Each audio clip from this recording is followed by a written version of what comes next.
So welcome to the reading for Wednesday, the 19th of November, 2025. My goodness me, it's Thanksgiving next Thursday in 8 days' time. And for those of us who look out for it, Black Friday and Cyber Monday are coming up soon. So if you're a techie and you're looking for tech stuff, then this is a good time to actually be there. You're looking for gifts for family for Christmas, it's a good time to be there. And of course, the other thing that's tricky now is that a lot of stores and online and in person have started doing their Black Friday early. And believe it or not, this thing is spread throughout the universe because a couple of years ago, when Barbara and I were in the Netherlands visiting her brother and friends and family there, other family there, Black Friday was everywhere. It wasn't translated into Dutch. It was in English. It said Black Friday, and it was just everywhere. So this thing is really spread around the world. So anyway, that's just an aside. So let me get on with the reading, shall I? First reading is, okay, so the whole title, as you can see, is The Gospel of Anyway. The first quote is, "The good you do today will be forgotten tomorrow. Do good anyway." The good you do today will be forgotten tomorrow. Do good anyway. I always thought that that was Mother Teresa, and it's attributed here to Kent Keith. And I thought, no, it's Mother Teresa. So I went and looked it up. And believe it or not, it is Kent Keith. He is the person who actually came up with that. And a little bit more about this later on. And did Mother Teresa use it? We don't know, but what we do know is that apparently this statement was posted on the wall in some of her buildings in Calcutta, and people automatically assumed that it was Mother Teresa who came up with it. No, it wasn't. She had just thought it was good and had it pasted there, and it was actually this guy called Kent Keith. A little bit more about him later. There is nothing permanent but change, and the infinite intelligence can never be caught in anything it does. What it does expresses its being at that particular time. So, how to use the science of mind, page 91. So there's nothing permanent but change. And this is from David Alexender, Reverend Doctor, if you prefer. Years ago, he says, while visiting one of our Kaleidoscope Child Foundations or schools in Cambodia, I invited a university chancellor to speak to the children and the teachers.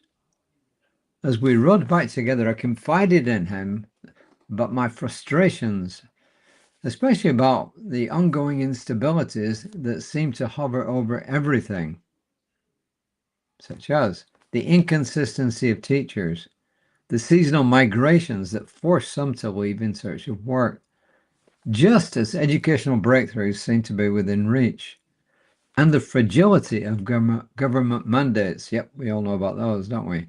I asked, how do you keep moving forward when it all feels so tenuous? He replied and smiled. Never underestimate the gift of one day in a classroom. He says he learned through years in education that we never truly know which class, which moment, or which word of encouragement will ripple through a child's life for years to come. David Alexender says, his words stayed with me, forming a quiet mantra. We move forward not because of guarantees, but because we are called to do so. He then says, over time, this advice expanded beyond global education into every part of my own life. I began to see how often fear, hesitation, and worst-case scenario thinking might be the cause to stop before even starting.